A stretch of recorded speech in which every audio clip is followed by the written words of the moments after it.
Nahabol yung sa term ng ating mga kapitan. Pinapa-amend ko sana yung local government code para habaan yung termino ng mga kapitan. Kasi extend na lang ako ng extend, parating lang ako nag-extend. Kasi in charge rin ako sa Committee on Electoral Reform. Kadami kong committee, 5+1. Dami-dami kong committee, hindi ko alam. Gusto nila magtrabaho.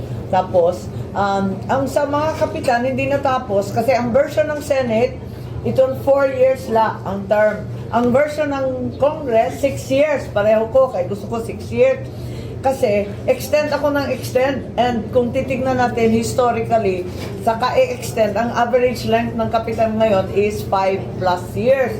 Noong 2019, ako yung nag-extend ng 2022. Yung 2022, naging 2023 pa na-extend. So sabi ko, habaan na natin yung 3 years. Anyway, hindi pa nakaupo ang Senate at ang Congress to decide kung 4 or 6 years. Pero ang klaro, wala nang eleksyon this year, hindi na makahabol. So, wala na kayong gagawin. Wala na kasi October na itong BARM.